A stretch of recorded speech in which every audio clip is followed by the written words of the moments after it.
নতুনদের মধ্যে অনেকে একটা কমেন্ট করছে যে ভাই আমার কন্টেন্ট মনিটাইজেশন ফিচারটা ছিল মনিটাইজেশনের ভেতরে, কিন্তু সেটা কয়েকদিন থেকে দেখা যাচ্ছে না, অর্থাৎ আমি কি মনিটাইজেশন পাবো কিনা। আবার অনেকে প্রশ্ন করতো যে সেখানে আমার লক ছিল এখন আনলক হয়েছে, অথবা এখনো লক আছে, অথবা ইনভাইট অনলি লেখা আছে, এমনকি কারো কারো ফিচারটা একদমই নাই, এরকমও তো অভিযোগ আমরা পাচ্ছি, তাই না? এর ফলে কি আসলে কন্টেন্ট মনিটাইজেশন পাওয়া যাবে কিনা? আপনাদেরকে একটা বিষয় নিশ্চিত করি, কন্টেন্ট মনিটাইজেশন হচ্ছে ফেসবুকের ইনভাইট অনলি প্রোগ্রাম।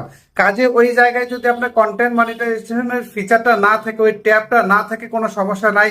লক থাকলেও কোনো সমস্যা নাই, আনলক থাকলেও কোনো সমস্যা নাই। যখনই ফেসবুক মনে করবে যে আপনাকে সেট আপটা দেবে, তখনই কিন্তু সরাসরি আপনাকে ইনভাইট করবে এবং সেট আপ সহ কন্টেন্ট মনিটাইজেশন চলে আসবে। কাজে চিন্তার কোনো কারণ নাই। অনেকে ভুল ভাল ভিডিও বানায়, আপনাদেরকে হয়তো বা ভয় দেখানোর চেষ্টা করছে, এগুলো কিচ্ছু না, সব ভুয়া তথ্য।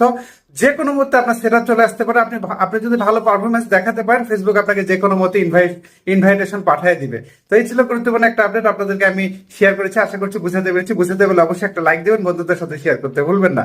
এই ফাঁকে আবারও বলছি, আমার কিন্তু কোনো অনলাইন সার্ভিস নয়, সম্পূর্ণ সার্ভিস অফলাইন। আমার ঠিকানা রাহাত মিডিয়া, কামদিয়া বাজার, গোবিন্দগঞ্জ, গাইবান্ধা। সপ্তাহে 6 দিন অফিস খোলা, শুক্রবার বন্ধ। অন্য দিনগুলোতে বন্ধ রাখলে আগের দিন পেজে আপডেটে জানিয়ে দিয়ে আপডেট ফলো করে আসবেন। সার্ভিস চার্জ প্রযোজ্য। প্রতারক ভুয়া আইডি হতে সাবধান। অসংখ্য ফেক অ্যাকাউন্ট আমার নামে রয়েছে, আপনাদেরকে ইনবক্সে নক করতে পারে, টাকা পয়সা চাইতে পারে, ফেসবুকে পাসওয়ার্ড চাইতে পারে। দেখা মতো তাদেরকে রিপোর্ট করবেন, ব্লক করবেন। আমি কিন্তু কোনোভাবে কাউকে অনলাইনে নক করি না।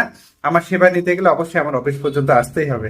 ভিডিওটা একটু বেশি বেশি শেয়ার করে পাশে থাকুন, এই আশাবাদ ব্যক্ত রেখে আজকের মতো বিদায় নিচ্ছি। আল্লাহ হাফিজ।